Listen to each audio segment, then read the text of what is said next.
but I just thought it was dumb. It was kind of boring and bland. The plot twist, guys, he is just so spicy. This is starting to sound like it shouldn't be a 4-star.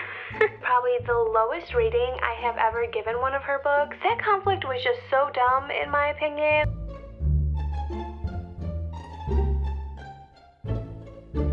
Hi friends, welcome back. I am so glad you're here. I'm so glad you clicked on today's video. You guys already know what we are doing today, and I am so excited because we haven't sat down to do a wrap-up.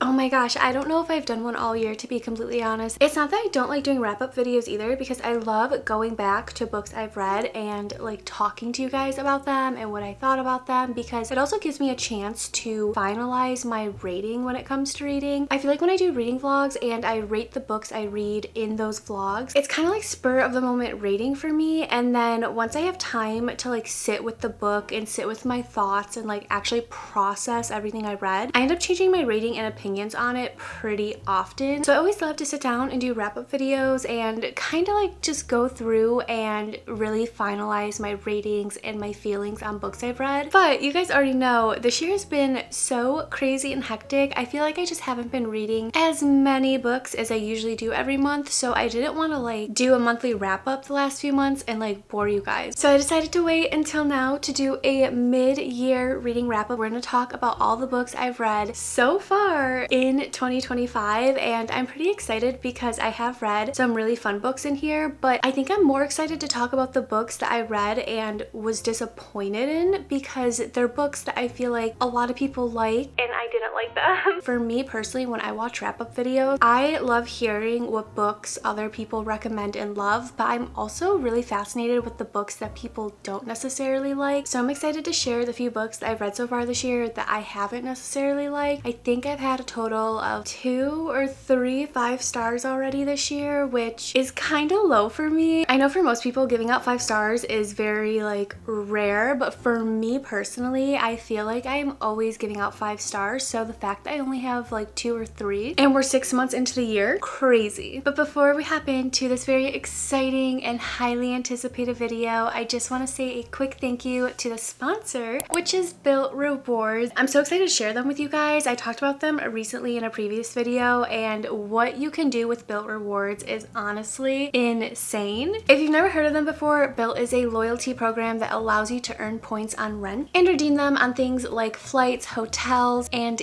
even paying your own rent. There's no cost to join, and I think being able to use Built points towards your favorite airlines, favorite hotels is so cool. Chris and I did a ton of traveling last year. We love traveling all over, so I just love that that's something we could use our points towards. Something new they just added as well, which I think is absolutely insane. You can now use your Built points towards student loan payments.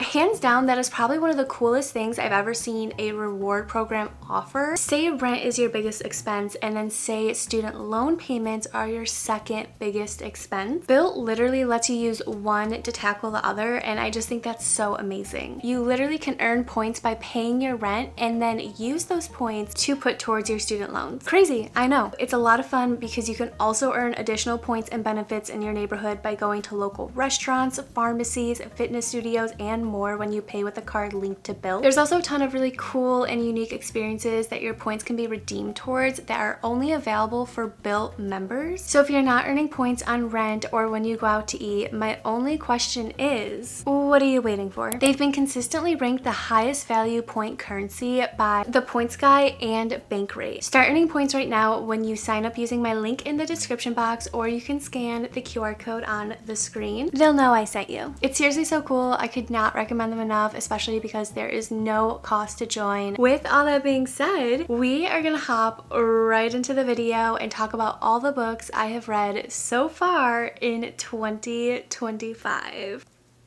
Okay friends, we are gonna hop right into my mid-year wrap-up. But first off, could we talk about how those words just came out of my mouth? Mid-year wrap-up.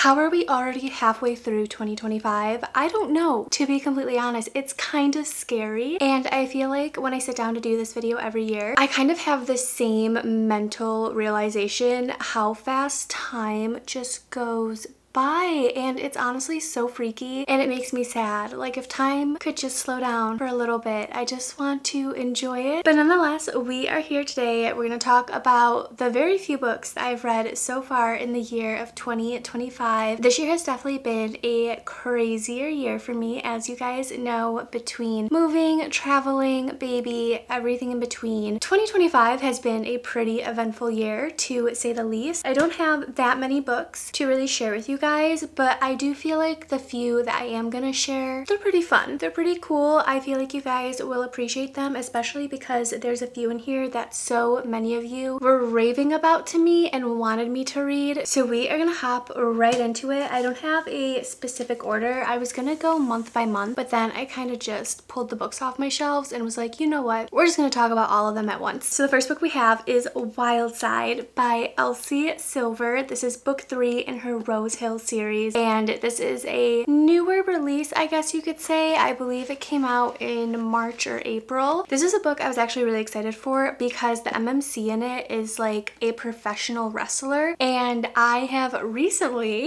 bear with me, I have recently kind of been getting into wrestling with Chris. I don't know how this happened, to be completely honest. It kind of just was sprung on me, and now I'm sucked in. I'm very sucked into wrestling. If you've watched wrestling, like WWE stuff, it's actually really addicting. Not gonna lie, I am hooked on it. Anyways, I was super excited to hear about this book because the MMC in it is a professional wrestler, and I found out later on that he's actually inspired by Roman Reigns, and Elsie Silver is actually like a WWE fan, which is super cool. And in her little author's note, she actually talks about how she's been getting back into wrestling too and showing her kids, and I just thought that was so cute, but also so funny because like I'm also getting into wrestling at the moment, so I feel like we're kind of on the same wavelength, which is kind of funny. But anyways, I was super excited about this one because the MMC in it is a wrestler, and our FMC has quite the weird life, to be completely honest. Basically, she ends up getting custody of her sister's child, and she is kind of navigating taking care of her nephew and also trying to support him and everything in between. It was very interesting, to say the least. In a way, it kind of reminded me of Things We Never Got Over. It was a similar idea of a storyline, and I honestly thought it was really interesting. I really liked the storyline. I liked that our MMC was a wrestler. He was also very grumpy and broody. Our main characters, Tabitha and Reese, though, kind of start on a good note, and then they slowly shift to enemies, and it's mainly because they don't communicate. They don't communicate at all, and there's a lot of secrets and just little things between them, and it was something that kind of irked me throughout the story. They would have just talked to each other like from the get-go, they probably would have been able to avoid all of these crazy issues that they go through in this book. But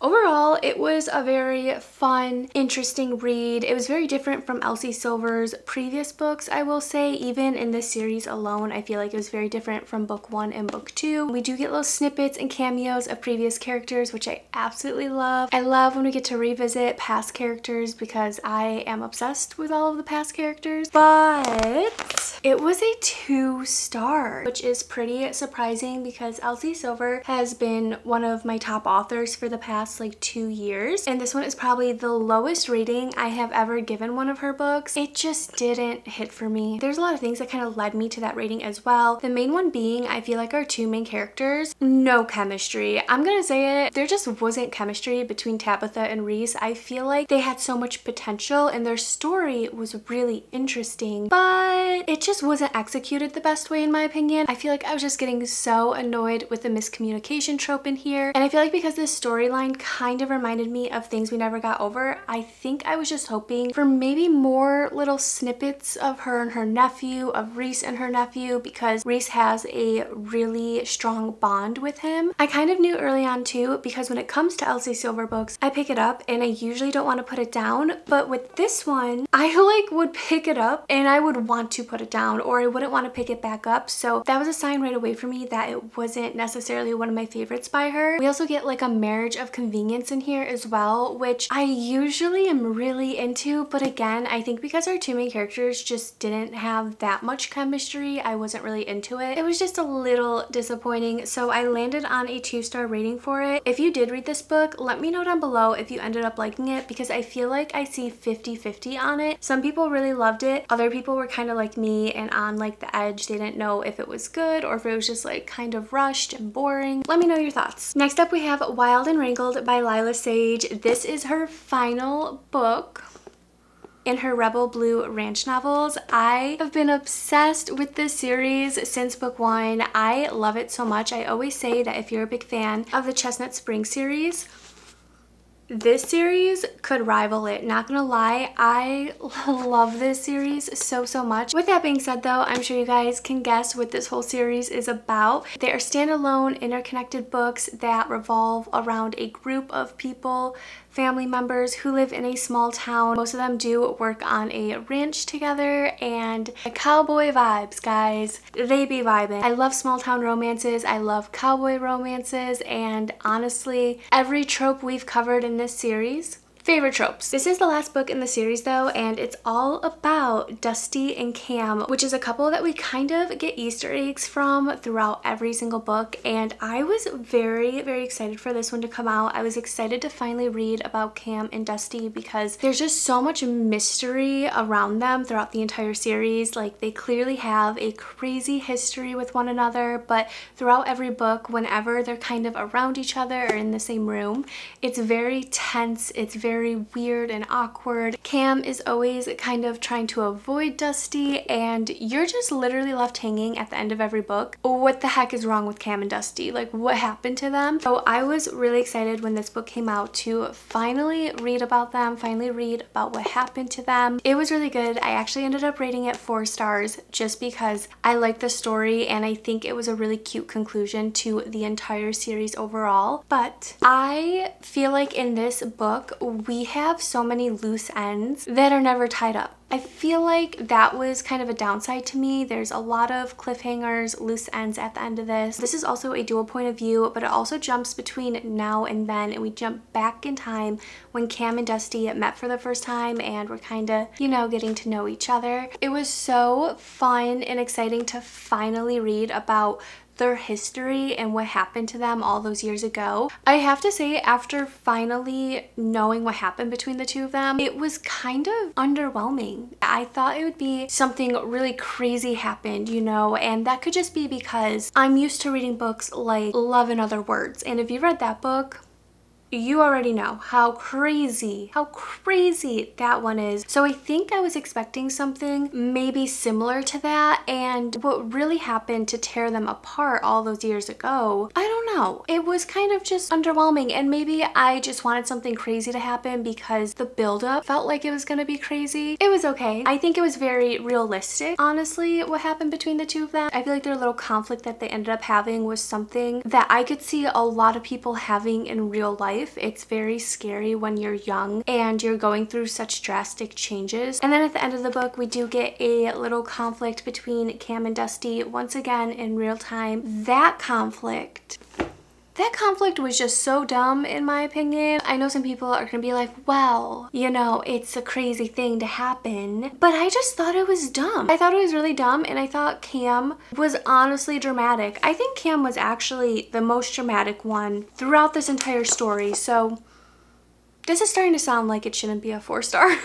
It is a 4-star. This story is really cute. The characters are so cute. Cam and Dusty's love for one another is so deep and pure, and it's because it's a love that starts when they are so young. So I really like that part of the story. Their chemistry is absolutely beautiful. It's radiating off these pages. I was eating it up every page. It was just the minor little things, you know, the little conflicts that we'd get. I was always kind of like, what are we doing here, Cam? Aside from that, it was so cute. The characters are adorable. It was such a cute and fantastic conclusion to the overall series. It's such a good wrap up, and we get to see all of our favorite characters one last time on such a special day. I think what I love about small town romances, found families like this one, is that it feels like you're a part of the family. I feel like I was actually there for all the crazy moments. It was very immersive. It was really cute. It was a great conclusion. It's definitely not my favorite book out of the entire series, but still a really good ending to it. Next up, Throne of Glass, Sarah J. Maas. Wow. This was actually my first read of 2025, and it's a book in a series that everybody literally raves about, everybody loves. It was okay. I originally rated this 4 stars. I feel like I could settle on like a 3.5 maybe, just because it's not very like notable for me. Out of all the books I've read, this wasn't something that I'm like constantly thinking back to or thinking about. The storyline for it is really interesting though. It's about this assassin who I believe is like the best assassin in her time. She basically gets caught and she's put in prison, and she gets the chance to be set free. She gets the chance to have her freedom back. She has to defeat 23 murders, thieves, bad people to basically win this competition and become the king's champion. And then if she's able to do that, she basically works under the king, I believe, for 5 years, and then she is totally set free. Of course, she says yes to compete, and when she gets to the castle, she starts finding out little secrets. There seems to be this magical dark force growing stronger in the castle. Her competitors actually start getting killed off randomly by this mysterious force. So right off the bat, she's very triggered and kind of on edge. Selena is literally fighting for her life in this one, and I thought it was really fun and different. I like that there's a lot of action in it. My favorite thing when it comes to reading fantasy books is when there's a lot of battles and fighting. There's also a little bit of romance in here, definitely not as much as I would hope for, but there is a little bit of, you know, some flirting, some enemies to lovers, all that fun stuff in here. Also kind of a love triangle, if I'm remembering correctly, which is kind of interesting. Crown Prince in this is Dorian, and he probably my favorite character.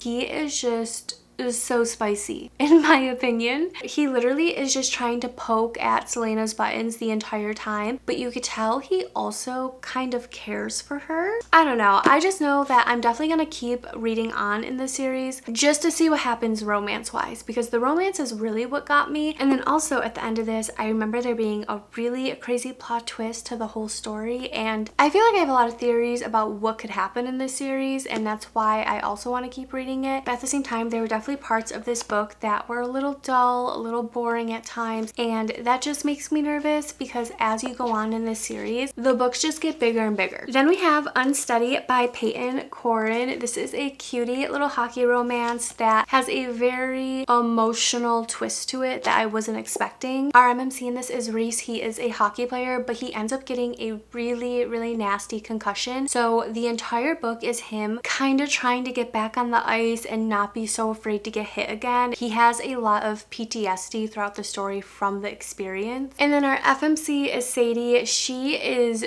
doing it all, okay? She's going to college, she's working 2 jobs, she's figure skating full time. She's also trying to support her 2 little brothers and figure out how she can get custody of them because their at-home life just is not good. It's not safe, it's not healthy. So she's doing everything she can to protect her brothers and hopefully get them into a better environment. What I really like about Sadie in this is that she is such a hard worker. She is so determined, and I feel like a lot of the time, because she is handling so much, she kind of comes off a little bit aggressive, a little bit, you know, maybe mean or standoffish. But when you take a step back and you think about everything that she's going through, it is so crazy what this girl is able to do while juggling everything else in her life. Romance wise, this was pretty cute. Sadie is a figure skater, Reese is a hockey player, and they basically end up bumping into each other over sharing a rink in the mornings. I think watching Sadie care for Reese and the way that he cared for her throughout the entire story was just so beautiful and so pure. I really like the way the author wrote their story. There were a lot of times where I feel like their relationship could be one-sided. I feel like Reese was always showing up for Sadie, he was always there for her, but Sadie was kind of emotionally unavailable, and again, it's because she's taking on so much right now. So that's something I kind of juggled with when reading the book. I feel like their relationship could be very one-sided. Sadie also felt like a ticking time bomb because she's so over overwhelmed and one little thing could literally set her off. So I feel like Reese was always walking on eggshells, and it was really sad, to be completely honest. Overall, this was a cute hockey romance, but it was definitely more on the emotional side, and I ended up rating it 3.5 stars. I think this was a really good one though, because it really shows that, you know, romance isn't always perfect. Both of these characters have such hard real life things going on. I think the way the author set up the story overall was really, really good. I don't have the physical copy for this book anymore, but I also read First Down by Grace Riley. It was a fun,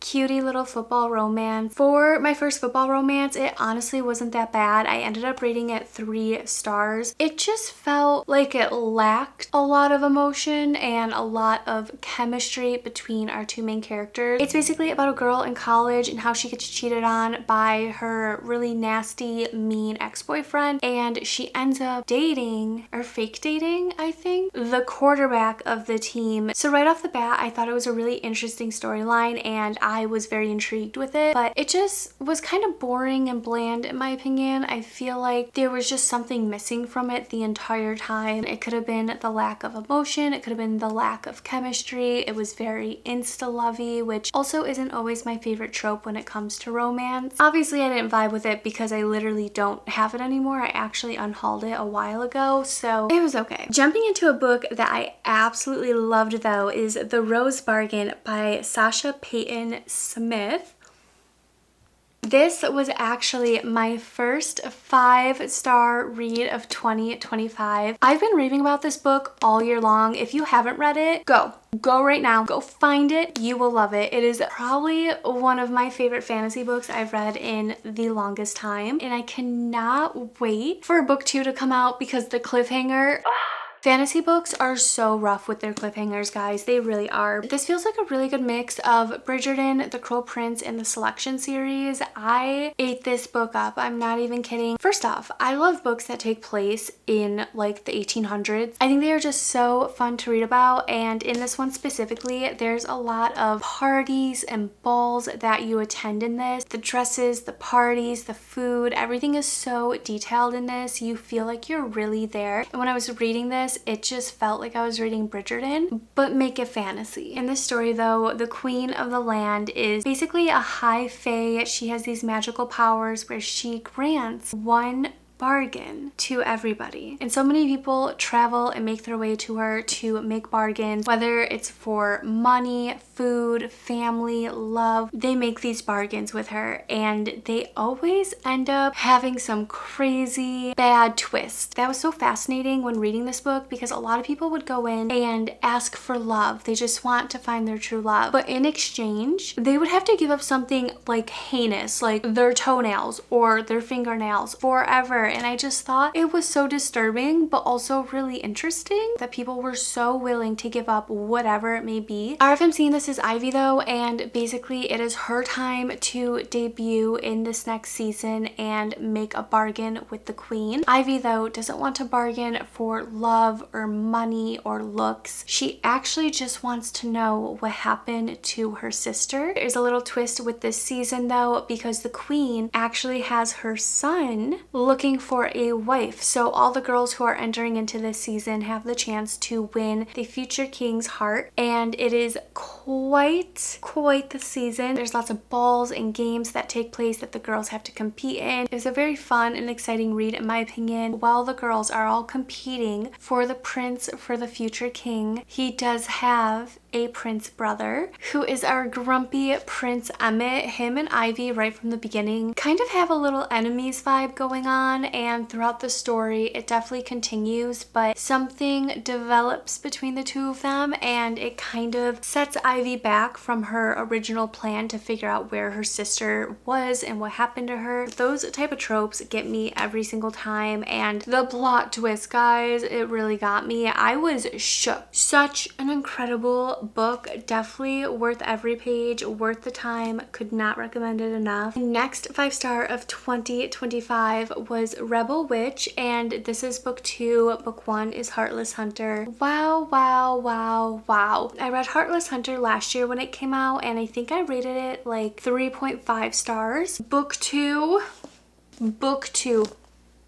If you haven't heard of this series before, it's basically about a witch who is in hiding because where she lives, witches are basically banned, and if they're found, they are put in prison, they're killed. During the day, she's attending balls, she's a rich socialite, but then at night, she turns into this vigilante that goes out and saves witches who were caught. That was such a fun storyline in my opinion. Our MMC in it is Gideon though, and he is like the top witch hunter. He is always looking for witches. He's sniffing them out. He's been trying to work fast to find this witch vigilante who keeps taking the witches that he captures, and he suspects our FMC, Rune Winters, is the vigilante. So he kind of ends up trying to fake court Rune, and Rune and vice versa tries to fake court Gideon because he's the top witch hunter, so she's trying to figure out where he's keeping all these witches. It was such a fun and different type of storyline. There's definitely like an enemies to lovers in there. I was really excited when book 2 came out and it exceeded my expectations. I feel like everything that we were lacking in book 1 we got in book 2 and then some. This was so fun. It was so beautifully written. The romance that flourishes in book 2. I'm still unwell thinking about these characters. I don't want to say too much about book 2 though because I don't want to spoil it, but the witch hunt is still on in book 2 and you know the stakes are just a little bit higher. Very similar to Reckless by Lauren Roberts if you've read that book and that series. Such a good duology if you are looking for something new and fresh. I feel like it is so different from all the other fantasy books out there right now. The last book I've given 5 stars so far is Fearless by Lauren Roberts. This is the conclusion to the Powerless trilogy. I know she's coming out with another novella, but basically this is the final book of the main story. Obviously I was going to rate it 5 stars because the entire series is probably one of my favorite fantasy series ever. Basically this is the conclusion to Peyton Gray and her crazy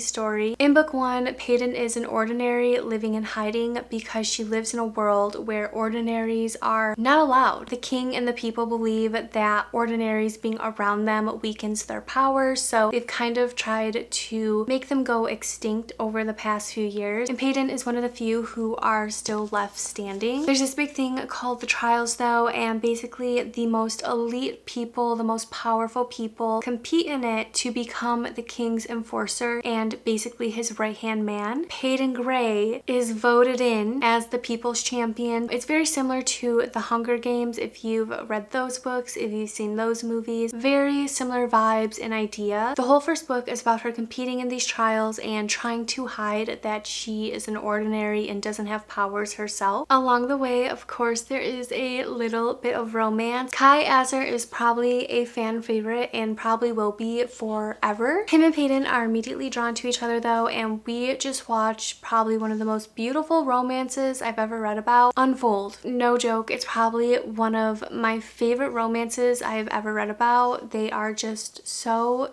beautiful. But that's basically what book 1 is about. The stakes are very high. The king is also very nasty and cruel in the book. It seems like he has some type of vendetta against Peyton, which is such a crazy storyline in its own. There's lots of secrets, scandals, betrayal. Fearless, again, is the last book in the series. It was 5 stars. This makes me so excited though to see what Lauren Roberts has up her sleeve next. Next up, we have Problematic Summer Romance by Ali Hazelwood. 4 stars, love it, love Ali Hazelwood. She is probably one of my favorite romance authors ever. This is her new little summer romance. It was so much fun, especially because it takes place in Italy. Our FMC in this is Maya. She's 24 years old and she's trying to figure out her life. Her older brother is getting married though, and she gets to go spend a week in Italy in the most beautiful villa ever with her brother's best friend Connor, who is our MMC in this. Connor, I believe, is 38. He's like some techie billionaire, I believe, and Maya is down bad for him, okay? And the problem with that is their age gap. Connor is 38 while Maya is 24, so that's kind of like our main dilemma in this romance is their age gap. He just feels like Maya has so much to experience and do in her 20s. He doesn't want to stand in her way or hold her back from anything, so that's kind of his take on it. But Maya, on the other hand, kind of looks at it like, I can do everything an adult can do, so why can't I make my own romantic decisions? So we kind of get both sides of their story throughout this, and while they both make very good and convincing points, we find that, you know, they can't get away from each other. This is such a fun, classic Ali Hazelwood romance in my opinion, except it takes place in the summertime. So bonus points right there. But what I really like about Ali Hazelwood and her books and her writing is that she always writes such fun and badass FMCs. I feel like in this, Maya is nothing short of all of those, and it was such a fun, feel-good, summery romance. Following the summery vibes, we have Summer in the City by Alex Astor. This was another 4-star read. Alex Astor is another one of my favorite authors, except she usually writes fantasy. So this is actually her first adult romance book, and I think she did a fantastic job. Our FMC in this is Elle, and she is a screenwriter staying in New York City for the summer. And then our MMC is Parker, and he is this techie billionaire guy who lives in New York. Basically, him and Elle have an encounter years before, and they end up really hitting it off. Quickly, Parker ruins it. He says something that he probably shouldn't have. It really bothered Elle, so they end up not talking ever again, but Elle kind of always holds this grudge against him, and her grudge against him is actually what motivates her to go on and write the best screenplays of her entire life. Fast forward a couple of years though, Elle is back in New York City to hopefully finish up a screenplay after having terrible writer's block. Out of the millions and millions of people in New York City, her neighbor ends up being the one man that she cannot stand, Parker. Right away, Elle makes it pretty known to Parker that she doesn't like him, and he is immediately fascinated with her because he needs a girlfriend for the summertime to get everyone at work off his back. So he proposes to Elle a fake dating relationship for the summer because he knows that she hates him, they won't fall in love, but also he doesn't really have to worry about her talking to anybody or caring to talk to anybody about him. And in exchange, her and Parker will spend the summer going around New York City together, doing all the little things that are included in her screenplay to hopefully help her break that writer's block and finish it up. It's another really fun, feel-good little summer romance, but I love that it takes place in the city. The vibes are just so fun and immaculate. It really makes you want to visit New York in the summertime and do everything that they're doing. What I loved about this though was that there was so much more to the story aside from their fake relationship. Learn a lot about Elle's past and how she has a lot of insecurities around money and being controlled by people who have money. And I think the storyline was just so good and so different from a billionaire fake dating his neighbor or whoever it may be. It was just so different, and I feel like Alex Astor added so many fun elements to it that you wouldn't typically get in this type of romance. 4 stars though, one of my favorite books I've read so far this year, and oh my gosh, the quotes I took out of this book and the scenes between Parker and Elle, my heart melted.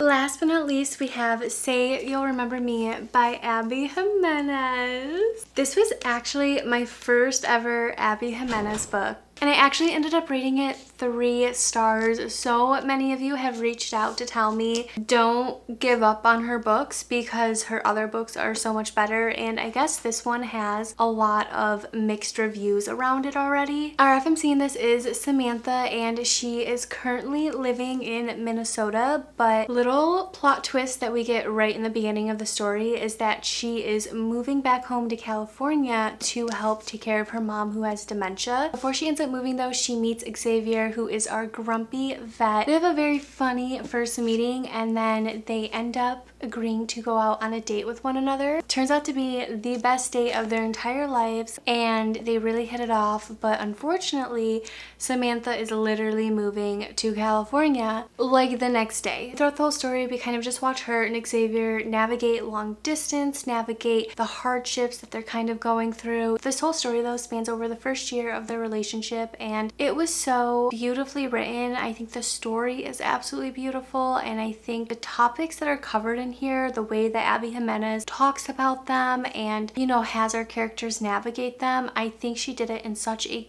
good, realistic, and relatable way. But this book just hurt my heart. It made me really sad. It made me very emotional, and I just wasn't looking for that at the time. That's actually why I ended up going with a 3-star rating. I typically don't like sad books to begin with. I like to find comfort and happiness in reading, and this one specifically just broke my heart. And again, the way that she went about writing that story, it was so beautifully done. My little heart couldn't take it, okay? It couldn't take it. But with that being said, those are all the books I've read so far in 2025. I can't believe it. I can't believe we are halfway through the year. I am hoping this second half of the year I read a little bit more than what I did in the beginning half. Honestly, we'll see what happens. If you have any good, fun book recommendations for me, definitely leave them down below. Your girl is in dire need.